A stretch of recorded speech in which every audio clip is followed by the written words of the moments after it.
नमस्कार, जय हिंद, वंदे मातरम। एक बार फिर से आपका बहुत बहुत स्वागत है हमारे यूट्यूब चैनल का जेआरपी किंग में। आपको बता दें कि लोकसभा चुनाव का बिगुल बज चुका है। अब एक साल से भी कम बचा है समय लोकसभा चुनाव के अंदर और सभी पार्टियां अब हरकत में आ चुकी है।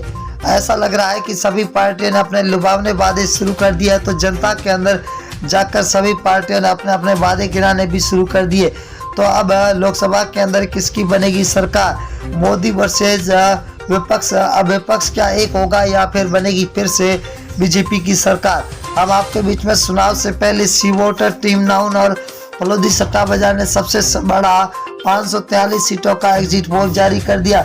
हर एक सीट के बारे में आपको बताएंगे कि अब की बार लोकसभा के अंदर किसकी बनती हुई नजर आ रही है सरकार। क्या विपक्ष होगा मजबूत या फिर बनेगी बीजेपी की सरकार। 543 सीटों का सबसे बड़ा एग्जिट पोल, ओपिनियन पोल जारी हो चुका है। बात करें पहले राज्य की, तो पहला राज्य है कर्नाटक, जहां पर बीजेपी को 8 सीटें मिलती हुई दिखाई दे रही है, तो कांग्रेस को 15 सीट, वही जेडीएस को 5 और बीएसपी को 0, तो कुल 28 सीटें। अगर कश्मीर की बात करें तो कुल 6 सीटें, जहां बीजेपी को 1, आईएनसी को 3, पीडीपी को 2 और एनसी को 0 यहाँ पर सीटें मिलती हुई दिखाई दे रही है। ये सीटों का रुझान 2023 का है और बहुत ही बड़ा रुझान निकल के आ चुका है। हरियाणा की बात करें तो हरियाणा राज्य के अंदर कुल 10 लोकसभा सीटें, जहां पर बीजेपी को 4, कांग्रेस को 5, जेजेपी को 0, तो आम आदमी पार्टी को यहाँ पर 1 सीट मिलती हुई दिखाई दे रही है। 2024 के अंदर लोकसभा चुनाव है। और दिल्ली की बात करें तो दिल्ली के अंदर लोकसभा सीटें 7 है। 7 में से बीजेपी को 2 सीटें मिल रही है, तो वही कांग्रेस को 4, आम आदमी पार्टी को 1 सीट मिल रही है, तो बीएसपी को यहाँ पर 0 सीट मिलती हुई दिखाई दे रही है, तो अदर के खाते में 0 जा रही है। अगर हम पंजाब राज्य की बात करें तो 13 लोकसभा सीट है, जहाँ बीजेपी को 1 सीट मिल रही है, वही कांग्रेस को 2 सीटें मिल रही है, तो आम आदमी पार्टी के खाते में 9 सीटें जा रही है और एसएडी को 0 सीट मिलती हुई दिखाई दे रही है। अगला राज्य है जहाँ पर मेघालय राज्य, मेघालय के अंदर 29 विधानसभा सीट है, जिनमें से बीजेपी को 12 सीट मिल रही है, तो कांग्रेस को 15, वही एसपी को 0, तो बीएसपी के खाते में 2 सीटें जाती हुई दिखाई दे रही है। अगला राज्य झारखंड, झारखंड की बात करें दोस्तों तो यहाँ पर 19 लोकसभा सीटें, जहाँ बीजेपी को 6 मिल रही, तो वही कांग्रेस के खाते में 8 सीटें जा रही है, तो जेएमएम के खाते में 5 सीटें जा रही है, तो आरजेडी के खाते में 0 सीट मिलती हुई दिखाई दे रही है। आंध्र प्रदेश राज्य की बात करें तो यहाँ पर लोकसभा सीटें 25 है।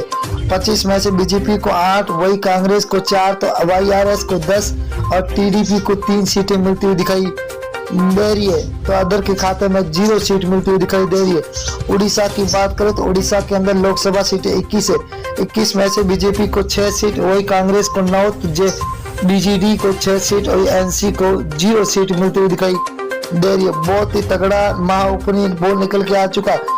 तमिलनाडु की बात करें तो यहाँ पर कुल 39 लोकसभा सीट है, जहाँ बीजेपी को 4, तो कांग्रेस को 5, डीएमके को 15, एएलए को 15 सीटें मिलती हुई दिखाई दे रही है, तो 0 खाते में जा रही है अदर के। अगर हम बिहार राज्य की बात करें तो कुल 40 लोकसभा सीट है, जहाँ बीजेपी को 12 सीट मिल रही है, तो वही कांग्रेस को 5 सीट, आरजेडी को 15, तो जेडीयू को 8 सीटें मिलती हुई दिखाई दे रही है, तो अदर के खाते में 0 सीट मिलती हुई दिखाई दे रही है। अगला है राजस्थान। राजस्थान के अंदर कुल लोकसभा सीट है 25। 25 में से बीजेपी को 10 सीट है, तो कांग्रेस को 14 सीट, वही आरएलपी के खाते में 1 सीट जा रही है, तो आम आदमी पार्टी को यहाँ पर 0 सीट पर संतोष होना पड़ रहा है, तो अंदर खाते में 0 सीट। उत्तर प्रदेश की बात करें तो कुल 80 विधानसभा सीटें, जहाँ बीजेपी को 32, वही कांग्रेस के खाते में 14, एसपीए के खाते में 27, बीएसपी को 2 सीटें, वही अदर के खाते में 5 सीटें जाती हुई दिखाई दे रही है।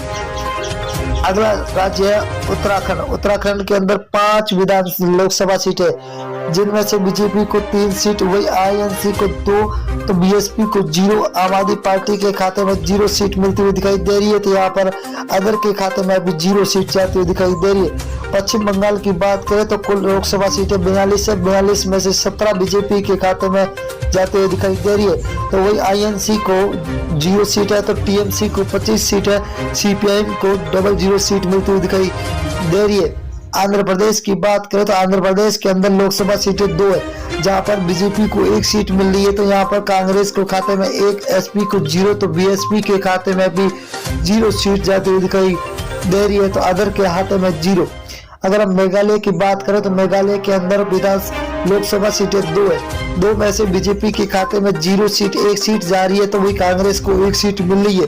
तो एसपी को 0 तो बीएसपी के खाते में भी 0 सीट जाती हुई दिखाई दे रही है। अगला राज्य है जहाँ लक्षद्वीप है, लक्षद्वीप के अंदर लोकसभा सीट 1 है, वही 1 कांग्रेस के खाते में जाते हुए दिखाई दे रही है। तो बीजेपी को यहाँ पर 0, एसपी और बीएसपी के खाते में भी 0 सीट जाती हुई दिखाई दे रही है।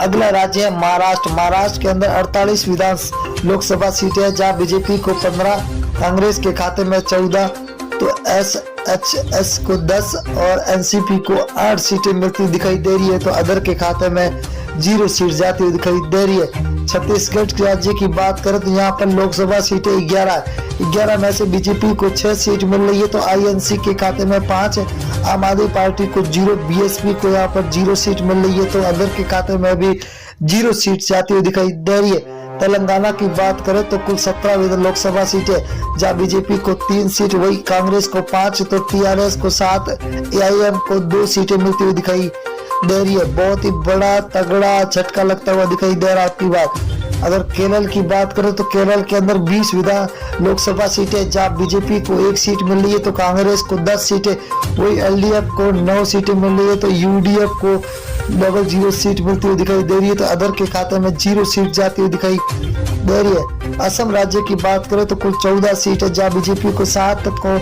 कांग्रेस को 6, एआईयू को 3 और अदर के खाते में 0 सीट जाती हुई दिखाई दे रही है। बहुत ही बड़ा तगड़ा झटका सभी को मिलता हुआ दिखा। गुजरात की बात करें तो कुल 26 लोकसभा जब बीजेपी को 12, कांग्रेस को 6, तो आम आदमी पार्टी को 8, बीएसपी के खाते में 0 सीट जा रही है, तो अदर के खाते में भी 0 सीट जाती है।